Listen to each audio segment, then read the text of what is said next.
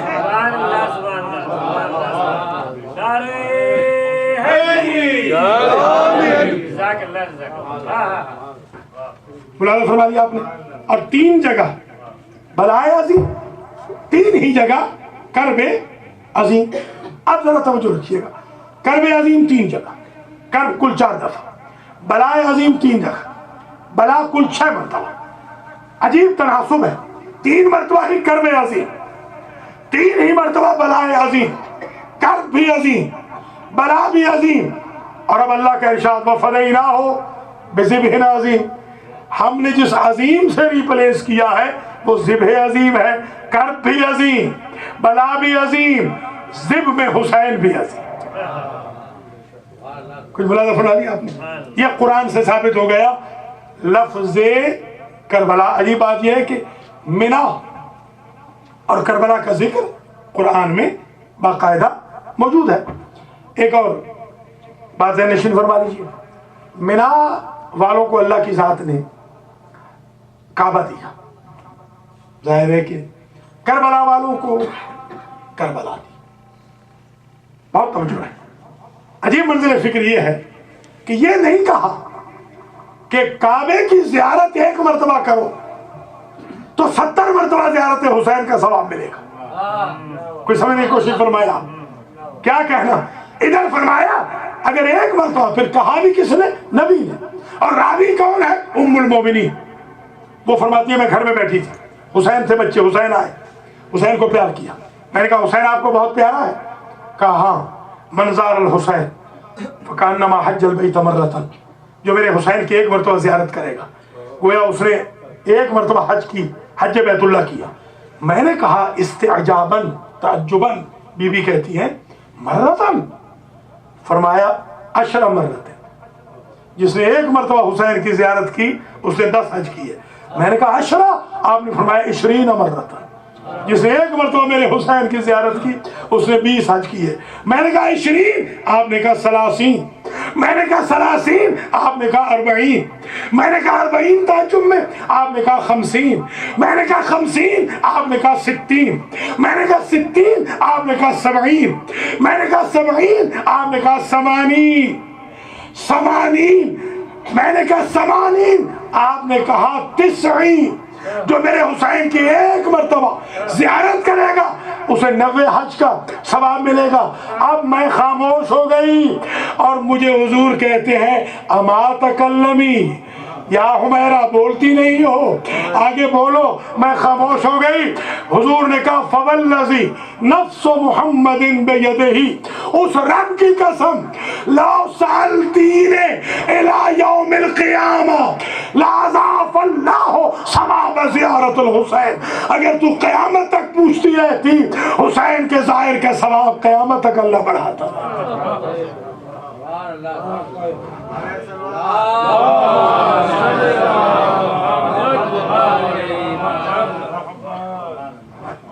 اور عجیب ہے کہ ان اول بیت وضع للناس للذی ببکۃ مبارکا وہدی للعالمین فیہ آیات بینات مقام ابراہیم ومن دخلہ کان آمنا۔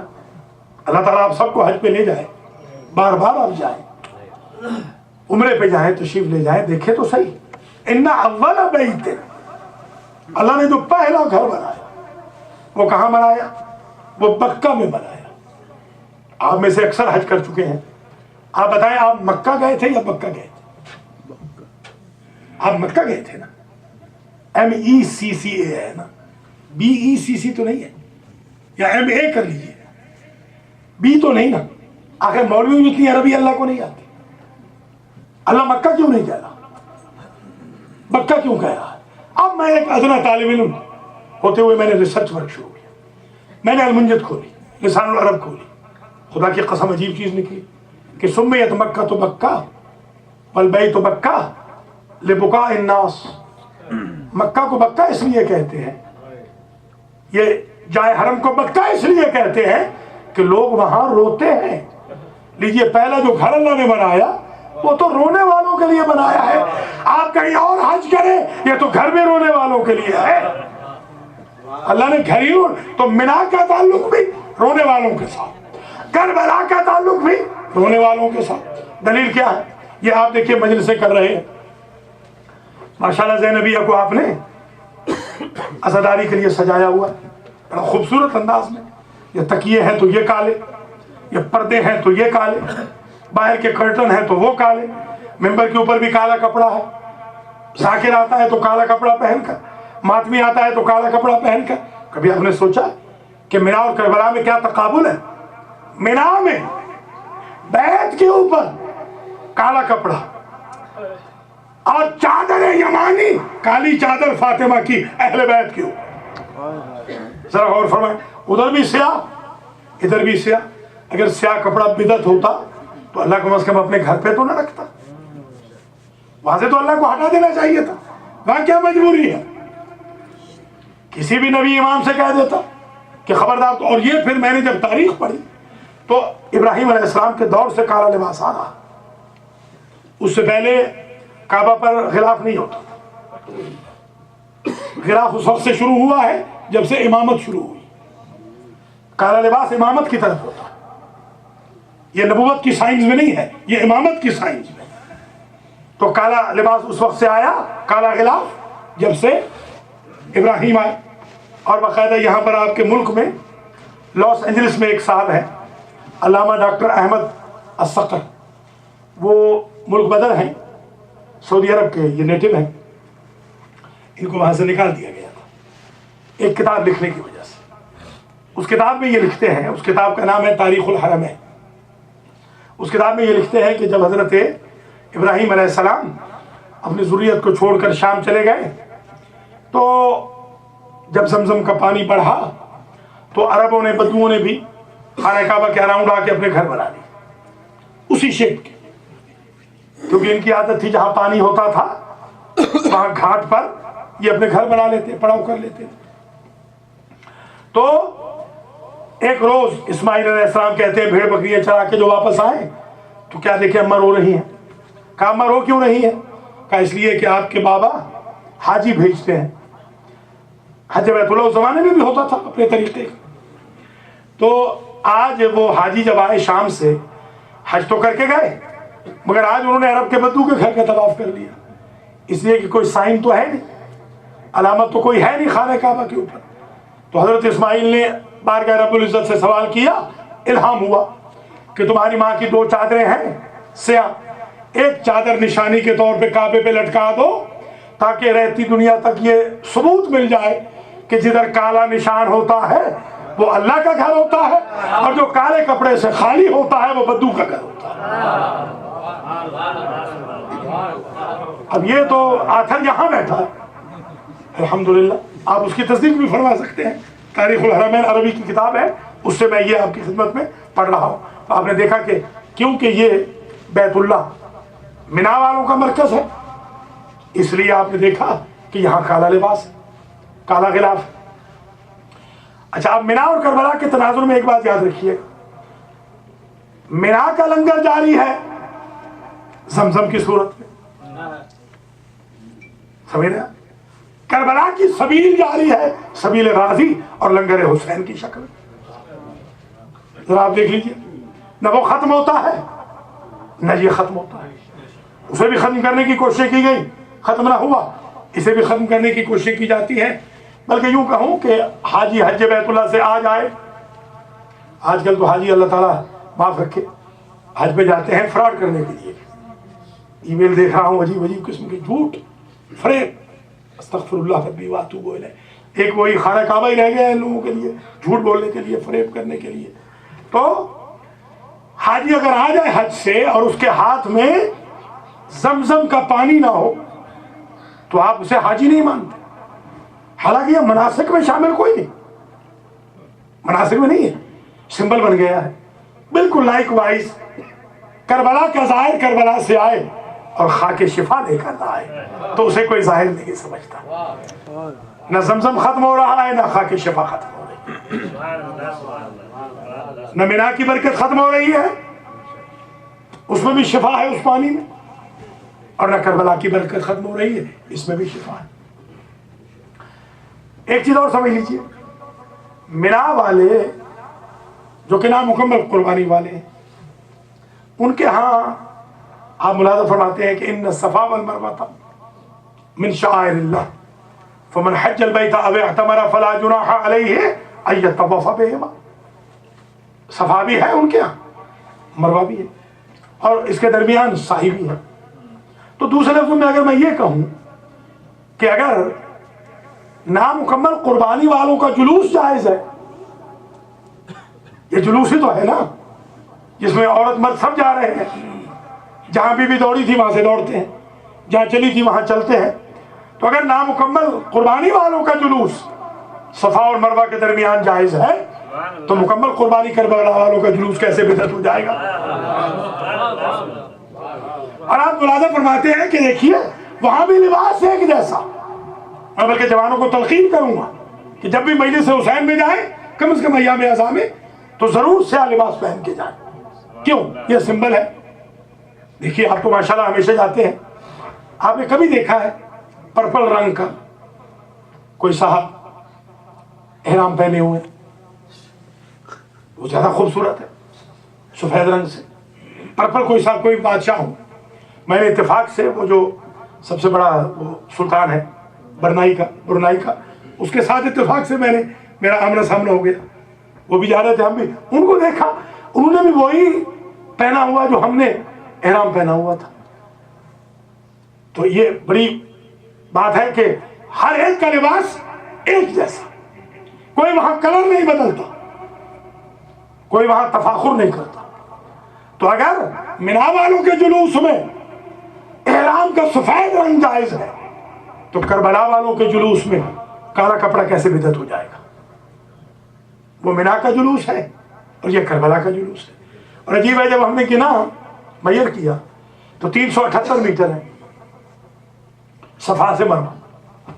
آپ جا کے میئر کر لیجیے گا، اب تو کمپیوٹرائز دور ہے، آپ آن لائن چلے جائیں، 378 میٹر ہے ٹوٹل صفا سے مروہ، اور 378 ہی میٹر ہے قبر حسین سے قبر عباس۔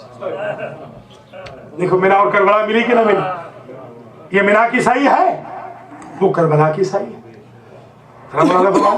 صفا و مروہ میں اتنا ہی فاصلہ جتنا روضہ سرکار سید الشہداء اور علمدار کربلا میں فاصلہ۔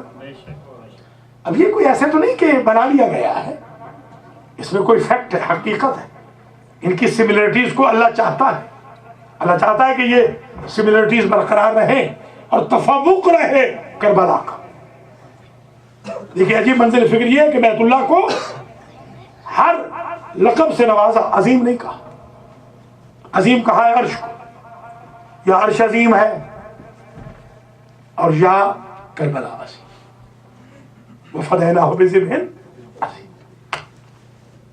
یہ عجیب ہے، عرش بھی عظیم، کربلا بھی عظیم۔ ایک بات اور سمجھ لیجئے کہ آپ ملاحظہ فرماتے ہیں احرام کے اندر کوئی مچھر نہیں مارے، کوئی انسیکٹ کو کل نہیں کرتا،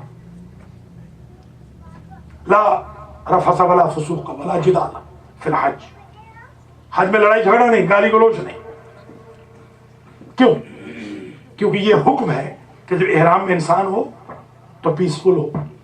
ایک بات طے ہو گئی، جیسے ہی احرام سے نکلے گا بندہ پھر لڑنے مرنے پہ تر جائے گا۔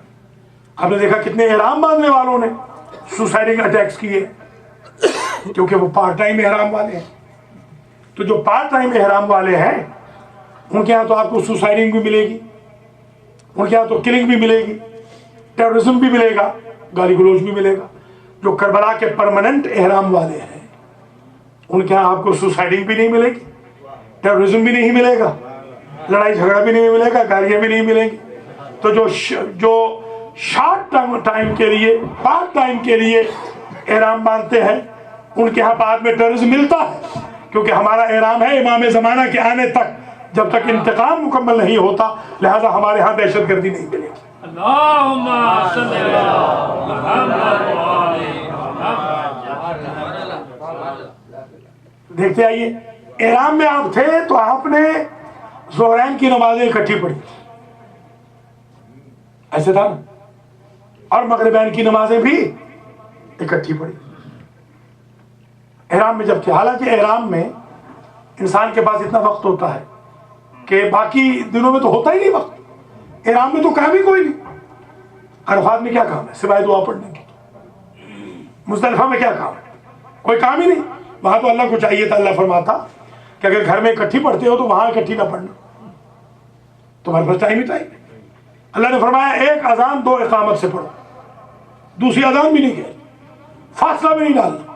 ایک تو بات یہ طے ہو گئی کہ اگر اکٹھی نماز پڑھنا حرام ہوتی تو اللہ حاجی سے کم از کم احرام میں حرام نہ کرواتا.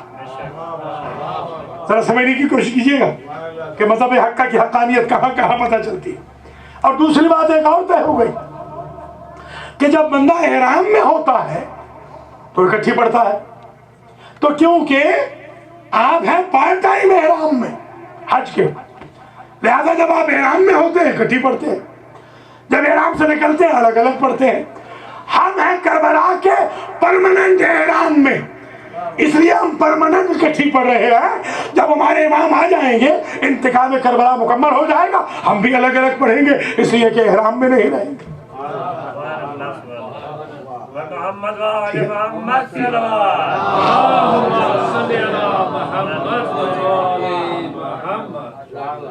برائے سلامتی امام زمانہ بلند تر صلوات.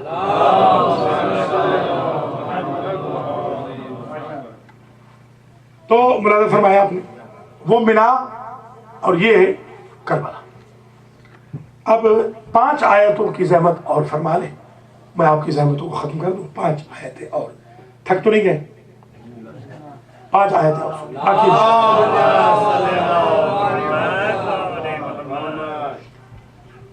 اذن للذین یقاتلون. سورہ حج کی یہ 3 آیتیں پہلے سن لیں، 39 40 41. اذن للذین یقاتلون، وہ لوگ جن پر جنگ مسلط کی گئی انہیں اللہ کی طرف سے اذن جہاد ہے. بأنہم ظلموا، اس لیے کہ وہ مظلوم ہیں. وَأَنَّ اللَّهَ عَلَى نَصْرِهِمْ لَقَدِيرٌ، اللہ ان کی نصرت پر قادر ہے، قدرت مند ہے. الذین اخرجوا من دیارہم بغیر حق، یہ وہ لوگ ہیں جن کو ان کے گھروں سے بغیر کسی جرم کے نکال دیا گیا، صرف انہوں نے کہا تھا ربنا اللہ، بس اس وجہ سے کہ اللہ رب ہے، اس پاداش میں ان کو ان کے گھروں سے نکال دیا گیا. لولا دفع اللہ الناس بعضهم ببعض لهدمت صوامع وبيع وصلوات ومساجد يذكر فيها اسم الله كثيرا وَلَيَنْصُرَنَّ اللَّهُ مَنْ يَنْصُرُهُ. اللہ تعالیٰ اس کی مدد کرتا ہے جو اس کی مدد فرمائے. وَإِنَّ اللَّهَ لَقَوِيٌّ عَزِيزٌ، اللہ قوی و عزیز ہے. یہ کون لوگ ہیں کہ جن لوگوں کی وجہ سے کلمہ بچا، اذان بچی، کلیسا بچے، کنیسہ بچے، ٹیمپل بچے، مسجدیں بچی. اگر یہ لوگ نہ ہوتے تو اللہ کا نام لینے والا کوئی نہ ہوتا. بہرحال یہ کون لوگ ہیں؟ اگلی آیت میں ارشاد ہوا الذین ان مکناہم فی الارض اقاموا الصلاۃ وآتوا الزکاۃ وامروا بالمعروف ونہوا عن المنکر وللہ عاقبۃ الامور. یہ وہ لوگ ہیں کہ جب وہ قدرت پائیں گے تو نماز قائم کریں گے، زکوٰۃ دیں گے، امر بالمعروف کریں گے، نہی عن المنکر کریں گے. یہ آیت آئی ہے کربلا والوں کے بارے میں، یہ کربلا کی آیت ہے. دلیل کیا ہے؟ دلیل یہ ہے کہ جب آپ زیارت وارث پڑھتے ہیں شب جمعہ میں تو آپ کیا کہتے ہیں؟ اشہد انک قد اقمت الصلاۃ وآتیت الزکاۃ وامرت بالمعروف ونہیت عن المنکر. جو الفاظ زیارت وارث میں ہے وہی صورت حج کے اندر ہے. مراد یہ کربلا والے ہیں جن کی وجہ سے آج اذانیں بھی ہو رہی ہیں، اقامتیں بھی ہو رہی ہیں، نمازیں بھی ہو رہی ہیں، ذکر بھی جاری ہو سکتا ہے.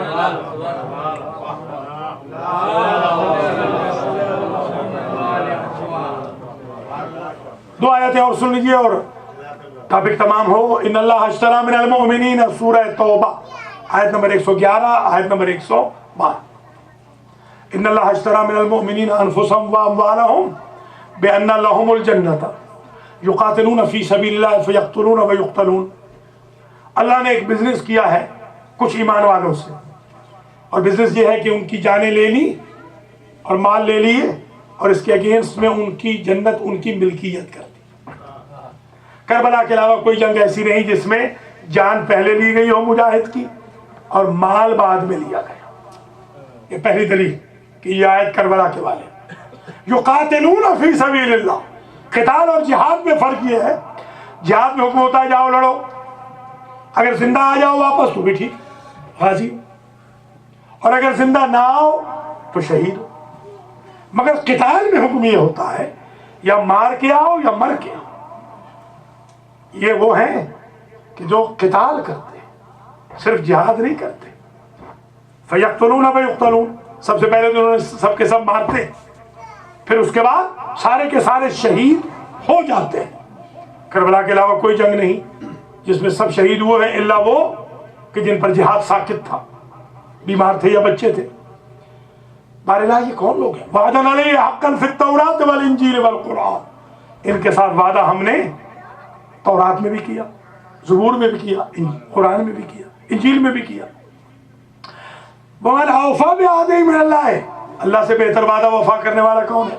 فاستبشروا ببیعکم الذی بایعتم بہ، بشارت دے دو ان کو کہ کتنا اچھا سودا ہے، بزنس ہے جو تم نے کر لیا ہے.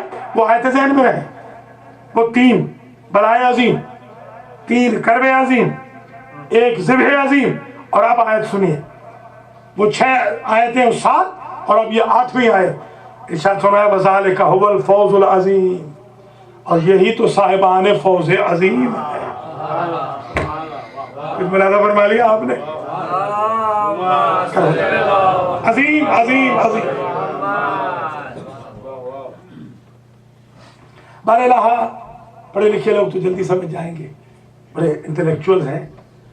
مجھے ایسے گاؤں والے کے لیے بھی ذرا کوئی وضاحت سے فہرست دے دے کہ یہ لوگ کون ہیں جن کی ملکیت جنت تو نے کر دی.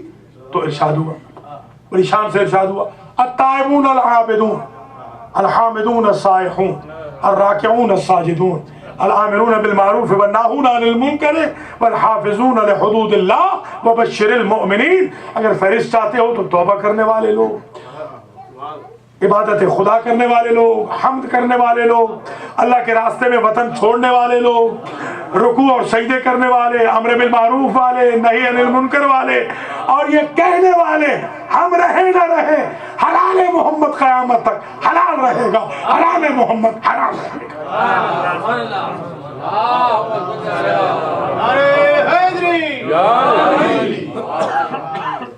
ذرا ملاحظہ فرمائیں آپ کہ جنت ان کی ملکیت ہو گئی. اب کوئی نہ کہے کہ امام حسین کا ذکر قرآن میں کہا ہے. بھیا یہاں تو حر کا ذکر ہے. توبہ کرنے والے کون ہیں؟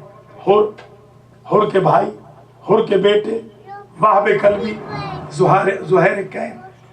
جب توبہ کی کشتی پہ سوار ہو کر حسین ابن علی کے ساتھ شہید ہونے والوں کی ملکیت میں جنت ہو تو قسیم النار والجنت کی ملکیت میں کیا حرف رہ جاتا ہے. اللہ اکبر. انشاءاللہ کل بلاغت امام السجاد کے عنوان پر گفتگو ہوگی، خطبات کے اقتباسات پیش کریں گے. اور آج ذکر کرنا ہے ان اسیروں کا کہ جو کربلا سے بے مقنع چادر گرفتار کیے گئے. شامیاں بستن بازو زینب و کلثوم، اس طرح رسول زادیوں کے ہاتھ پس گردن باندھے. اس کی چند وجہ معلوم ہوتی ہے کہ پس گردن کیوں باندھے. ایک وجہ تو یہ نظر آتی ہے کہ جب تھوڑی دیر کے بعد یہ اپنے اپنے ورثاء کے لاشوں پہ پہنچیں گی تو گرتے وقت ان کو تکلیف ہو.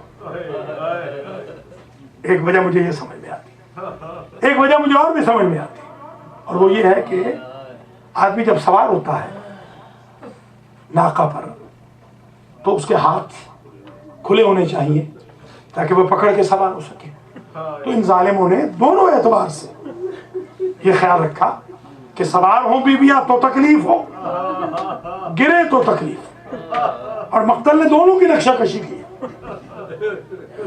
اللہ اکبر، ماشاءاللہ صاحبان درد ہے۔ یاد رکھیے بعض اوقات مقتل پڑھنا پڑتا ہے تاکہ ڈاکومنٹیشن بن جائے۔ یہ روایت ہے امام سجاد کی، فرماتے ہیں کہ ظالم آس پاس آ گئے میری پھوپھیوں بہنوں ماؤں کے، اور کہتے ہیں نرکبکم نرکبکن، ہم تمہیں سوار کریں گے۔ علی کی بیٹی کو جلال آ گئے، کہتی ہے اما تستحیون، تمہیں حیا نہیں آتی؟ نام بنات رسول اللہ، ہم رسول کی بیٹی ہیں، تمہاری یہ مجال؟ نرکب بعضنا بعضا، ہم میں سے بعض کو سوار کریں گے، ہم جانے اور سوار کرنا جانے۔ زینب ام کلثوم سید سجاد مل کے سب کو سوار کرتے رہے، ایون دونوں پھوپھیوں نے مل کے بھتیجے کو سوار کیا۔ اب دو رہ گئی، ایک زینب ایک ام کلثوم۔ بی بی زینب کہتی ہے میں نے عجب منظر دیکھا کہ غابت ام کلثوم، میری بہن ام کلثوم غائب ہو گئی۔ میں مقتل میں دوڑی ہوئی گئی، دیکھا کہ بھائی کے لاشے پہ نہیں، اکبر کے لاشے پہ نہیں، قاسم کے لاشے پہ نہیں۔ میں تو فرات کے کنارے پہ جاؤں تو غازی کے لاشے کو لپٹی ہوئی ہے اور کہتی ہے انت الذی ارکبت زینب الکبریٰ حین اردنا الخروج من المدینہ، غازی تو نے سوار کیا تھا زینب کو جب ہم مدینہ سے چلے تھے، اور ادھر سے زینب کہہ رہی تھی انت الذی ارکبتنا حین اردنا الخروج۔ اے ام البنین کے لال، وہاں تو دشمن نہیں تھے، وہاں بھائی کے قاتل نہیں تھے مدینہ میں، وہاں آپ نے سوار کیا، یہاں تو قاتلوں نے گھیرا ہوا۔ بیویاں سوار ہو گئی، جیسے بھی ہوئی بیویاں سوار ہو گئیں۔ اللہ کسی کو اتنا مجبور نہ کرے جتنا علی و بطول کی بیٹیاں کربلا میں ہو۔ یہاں تک راوی نے لکھا کہ سکتت زینب عن الجمل کما سکت العباس عن الفرس، زینب پشت ناقہ سے ایسے گری جیسے عباس گھوڑے سے گرے تھے، کہ ہاتھ تو مجبور تھے نا۔ بی بی منہ کے بل زمین پہ آئی، کوئی بی بی سر کے بل زمین پہ آئی، اور میں قربان جاؤں میری آقازادی زینب ام کلثوم نے بندے ہاتھوں سے اپنے بھائی کی لاش سے پتھر ہٹائے۔ پتھر ہٹانے کے بعد بی بی نے جب لاش دیکھی نا خون میں لت پت، تو بی بی کہتی ہے انت الحسین، میرا بھائی حسین تو ہے؟ انت ابن امی، جسے میری ماں نے چکیا پیس کے پالا تھا وہ تو ہے؟ انت ابن ابی، میرے باپ کا بیٹا تو ہے؟ انت ابن جدی، جسے میرا نانا ناز برداری کراتا تھا وہ تو ہے؟ اور پھر دل بھر آیا اور ایک مرتبہ نانا کے روزے کا رخ کر کے کہتی ہے صلی علیک ملیک السماء وہذا حسین المرمل بالدماء، نانا آپ کا جنازہ تو آسمان کے فرشتوں نے پڑھا تھا، اپنے غریب حسین کو دیکھ جس کا بن بن جدا، مظلوم الامامت والردا، مقطع الاعضاء۔ اور پھر رخ کیا عرش کا، اور بی بی کہتی ہے اللہم تقبل منا ھذا القربان، پر الہ ہماری اس قربانی کو قبول کر۔ تو دو تین جملوں کی اور زحمت ہے ماشاءاللہ، خاص مجلس ہے آج۔ ایک تو بی بی ہے ام کلثوم، جن کا تذکرہ عموماً مصائب میں کم ہوتا ہے۔ اس کی چند وجوہات بھی ہیں۔ اس کی ایک وجہ یہ ہے کہ بی بی لاولد تھی، بی بی کی اولاد کوئی نہیں تھی، بلکہ میں نے روایتوں میں دیکھا ہے شب عاشور میں جب حسین ابن علی خیام کا معائنہ کرنے کے لیے تشریف لے گئے تھے اور جناب زینب کو دیکھا اپنی جوڑی کو تیار کر رہی ہیں، جناب لیلا کو دیکھا اپنے کڑیل جوان کو تیار کر رہی ہے، جناب ام فرقہ کو دیکھا قاسم کو تیار کر رہی ہے، جناب رباب کو دیکھا علی اصغر سے بات کر رہی ہے، ساری بیویاں۔ ایک بیوی کو دیکھا جو حسرت و یاس پہ بیٹھی، حسین بن علی رکے، ان کے پیچھے ابو الفضل بہن آپ پریشان کیوں ہیں؟ کہا بھیا پریشان اس لیے ہو، کاش آج میری بھی کوئی اولاد ہوتی تو میں بھی اپنے بھیا پہ وار دیتی۔ ام المنین کے لال آگے بڑھے اور کہا آقا دادی آپ میری قربانی قبول کریں. اکبر لیلا کی طرف سے جائیں گے اور محمد اگر زینب کی طرف سے جائیں گے, اگر قاسم ام فروا کی طرف سے جائیں گے, اصغر رباب کی طرف سے جائیں گے, تو میں ام کلثوم کی قربانی بن کے جاؤں. جزاک اللہ جزاک اللہ. ایک وجہ یہ ہے جو بی بی ام کلثوم کے مسائل کم پڑھے جاتے ہیں, ایک اور وجہ بھی سن لیجیے.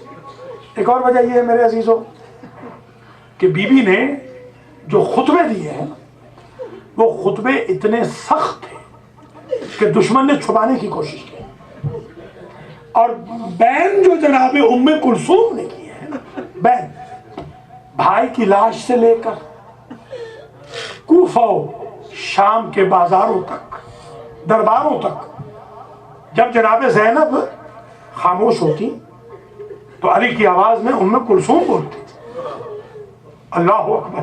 بلکہ ایک جگہ ایسی آ گئی کہ ام کلثوم نے ایسا بیان کیا کہ سناٹا ہو گیا. بی بی کہتی اما تستحیون, تمہیں حیا نہیں آتی؟ تنظرون الی بنات رسول اللہ, رسول کی بیٹیوں کی طرف خیرہ خیرہ دیکھ رہے, تمہیں یہ حیا نہیں آ رہی کہ ہم رسول لا دیا؟ یہی وجہ ہے کہ جب یہ بی بی واپس آئی تھی نا تو دو بہن کی, بس ان دو بہنوں پہ آج کی مجلس ختم کر رہا.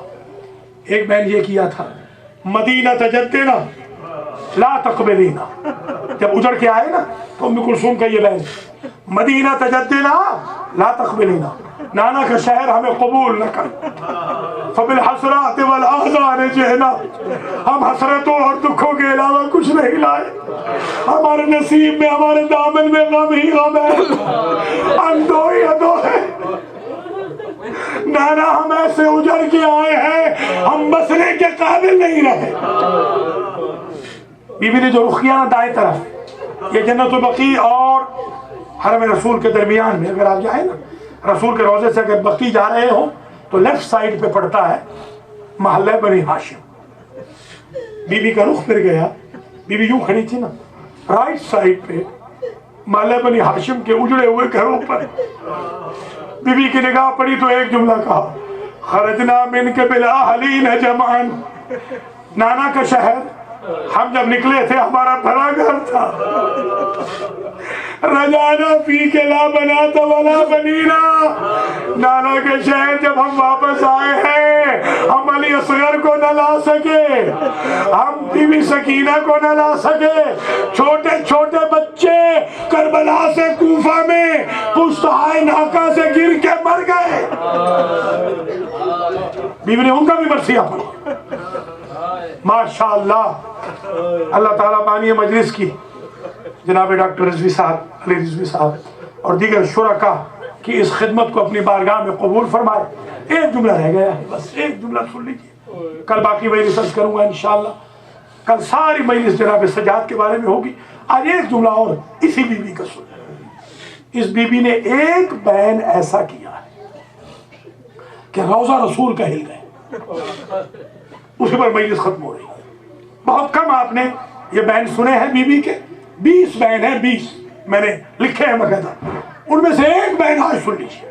بی بی کہتی ہے, جب بی بی آئی نا نانا کے روضے پر, نانا کی قبر پر, تو مخاطب کر کے کہتی ہے, نانا ارمان اس بات کا ہے ابو سفیان کی ساری بہو بیٹیاں اپنے اپنے محلوں میں برقعوں میں ملبوس تھی, اور تیری بیٹی کی بیٹیاں کبھی کسی بازار میں کبھی کسی دربار میں. وَسَيَعْلَمُ الَّذِينَ ظَلَمُوا أَيَّ مُنْقَلَبٍ يَنْقَلِبُونَ. أَلَا لَعْنَةُ اللَّهِ عَلَى الْقَوْمِ الظَّالِمِينَ. پروردگار